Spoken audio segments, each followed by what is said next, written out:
नमस्कार दोस्तों स्वागत है जनता दरबार में। दोस्तों हमेशा की तरह अमिताभ और नीतीश सर का एक लेटेस्ट डिबेट वीडियो लेकर आ चुका हूँ आप लोगों के बीच। दोस्तों आज के डिबेट काफी मजेदार होने वाला है, इसलिए आप लोग अनुरोध है कि डिबेट को अंत तक देखिएगा। दोस्तों आज के डिबेट में मौलाना की अच्छी तरह से अमिताभ और सर ने क्लास लगाई है। सो डिबेट में आप लोग को काफी ज्यादा आनंद आने वाला है। चलिए मेन डिबेट को स्टार्ट करते हैं। चलिए शुरू करते हैं।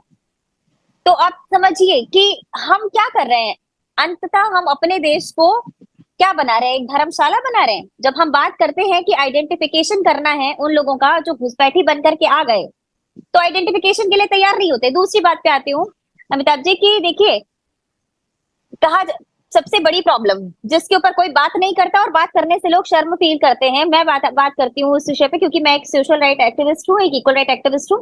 देखिए कुरान कहती है कि कॉन्ट्रासेप्टिव यूज करना हराम है। आपके सामने मौलाना जी बैठे हुए हैं, आप उनसे पूछ लीजिएगा। खान साहब बैठे हैं, उनसे पूछ लीजिएगा, क्या कुरान में ऐसा नहीं लिखा है कि कॉन्ट्रासेप्टिव यूज करना हराम है? जड़ वही है।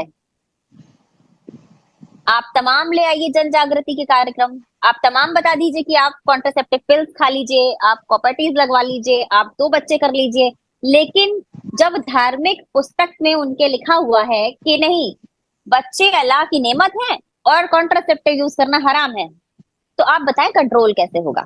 चलो भाई देखो अब मैं क्या करता हूँ। एक जागृति विहार भी, मुन्ना खान आ रहे हैं आपके पास क्या? तो जागृति विहार भी खोल दिया भारत में, तब भी जागृति नहीं आई, तो अब जागृति तो आ नहीं सकती, इसलिए कानून बनेगा। खैर मुन्ना खान साहब, एक स्पेसिफिक सवाल है, स्कूल में रजिस्टर क्या, दफ्तर में के रिसेप्शन पर रजिस्टर होता है, आने जाने वाले का नाम पता लिखाते कहते भाई मोबाइल नंबर बताओ, क्या किससे मिलना क्यों आए।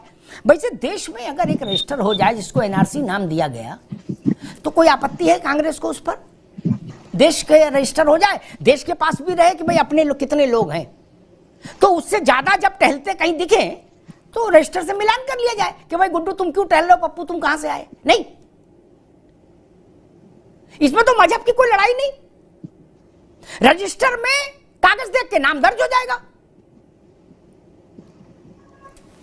मुन्ना खान साहब, देखिए पहली बात तो मोहतरमा कह रही थी मदरसे की पढ़ाई के बारे में, मैं इनसे कहूंगा कि आप जानकारी रखें मदरसे में क्या पढ़ाया जाए। आप सबसे ज्यादा पूरे देश में मदरसा उत्तर प्रदेश में योगी आदित्यनाथ की सरकार, अगर मदरसे में कुछ गलत पढ़ाया जाता तो सरकार आती है, केंद्र में भी सरकार आती है, फिर आपने उसका वेरिफिकेशन छानबीन क्यों नहीं करवाया? कराइए उसे। मुन्ना खान साहब आपको दुरुस्त करते हैं, उत्तर प्रदेश में कराइए, 350 मदरसे बंद कर दिए। जवाब देने आपने क्यों नहीं चेक कराया? उसमें इस्लाम पढ़ाया जा रहा है कि आतंकवाद पढ़ाया जा रहा है कि लव जिहाद पढ़ाया जा रहा है? तो मदरसे को जो बदनाम मत कीजिए, पाप लगेगा। दूसरी बात, कुरान में अरे आप सुन ले मैडम, सुन ले जी। कुरान में क्या लिखा है ये आपको याद है? जो आप कह रहे हो ये बात सही है, 100% सही है, लेकिन कंट्रोल आदमी के हाथ में। अब हमारे पास 2 बच्चे हैं, लालू यादव के पास 9 बच्चे हैं, उसका क्या कहेंगे आप? पहली बार 1971 में नारा दिया गया, हम 2 हमारे 2, उस पर कितने लोगों ने गौर किया, कितने लोगों ने काम किया? तो शिक्षित लोग हैं, जनसंख्या कम हो रही है वो काम कर रहे हैं, जिनकी जनसंख्या बढ़ रही है वो अमल नहीं कर रहे हैं। अरे आप सुन तो लेना, शिक्षित लोग अभी अमिताभ जी काम, शिक्षित लोग समझ गए कि 35-40 साल पुराना नारा है, हम 2 हमारे। दूसरी बात, बढ़ती हुई महंगाई को देखते, शिक्षा की व्यवस्था को देखते हुए सभी लोग चाहते हैं कि परिवार हमारा सीमित हो, हम 2 ही बेहतर है। अब कोई 10 कर ले, 20 कर ले, अब उसके परवरिश का जो रिपोर्ट आई है उस पे चर्चा कर रहे हैं। नौकरी मुन्ना खान साहब ठीक है, आपने अपना तरह रखा। एक मिनट रुको मुन्ना खान, एक मिनट रुको भाई, मैं प्रमोद मिश्रा के पास चलूंगा, लेकिन एक बात कहूंगा, वही बात घुमाने वाली, जलेबी बनाने वाली प्रवृत्ति अब छोड़नी होगी। और मैं तो कहूंगा अगर अब सब पंच राजी नहीं हो सकते तो पंचायत खत्म करो। मैं उस मिजाज का आदमी हूं, पंच राजी नहीं हो रहे, पंचायत खत्म करो, कानून बनाओ, हो गई पंचायत। 1947 से पंचायती हो रही है, जनसंख्या का क्या करे, हो गई बहुत कानून। मैं तो कहूंगा जो भी सरकार आए 4 जून के जनादेश से, उसका पहला काम होना चाहिए सख्त जनसंख्या कानून बनाइए भाई। पता ही नहीं कौन कहां से आ रहा है, कौन कहां हलवा पूरी खा रहा है। और मुन्ना भाई माफ करिएगा, मैं इस बात से सहमत नहीं कि अशिक्षित हैं, गरीब हैं, बेचारे हैं, नहीं। मैंने कहा उनको पता है कहां फार्म भरना है, ताकि जनता फ्लैट जब निकलेंगे तो हमको मिल जाएगा, उनको पता है।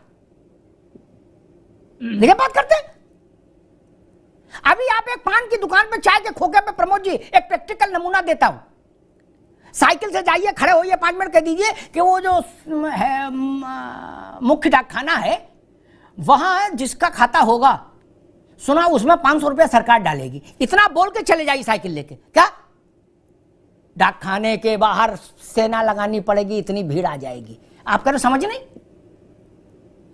किसी बात कर रहे हो? पर्याप्त समझ है, इससे ज्यादा समझ और इस कानून की ये ज्यादा बेहतर नहीं होता। कोई सरकार होती, भाजपा की होती, चाहे कांग्रेस की होती, चाहे किसी की होती केंद्र में, अगर मान लीजिए सारे मुस्लिम धर्म गुरु एक वो जारी कर देते, या देवबंद और बरेली से एक फतवा जारी हो जाता, छोटी छोटी चीजों फतवा होता कि लिपस्टिक ना लगाओ, लाली ना लगाओ, कुंडल ना पहनो, फोटो ना खींचो मोबाइल में, जाने कहां मैगी ना खाओ, है तंदूरी रोटी खाओ कि रुमाली रोटी खाओ, दुनिया का बवाल दिन भर वहां फतवा जारी हो रहा है। इस पर एक कर देते कि भाई ऐसा कोई कुरान से रोक नहीं है, और अब वक्त बदल गया, हम सब लोग मिलके ये कहते हैं कि 2 बच्चे अच्छे, नहीं बात तो सही है तो कोई भी सरकार होती उसका हाथ मजबूत होता मौलाना साहब। नहीं, जब इतनी दूरदृष्टि है कि महिला की लाली लिपस्टिक जींस तक पर आप लोग गहन चिंतन कर रहे हो धार्मिक आधार पर, तो इसी का एक बार निपटारा कर देते, झंझट खत्म हो जाता। बरेली देवबंद भी सब लोग दस्तखत कर देते, शिया सुन्नी, फिर सरकार को भागने हम नहीं देते। आप इतना कर दो फिर भागने हम नहीं देंगे, हम कहेंगे आप क्या रुकावट है, तुरंत कानून लाओ।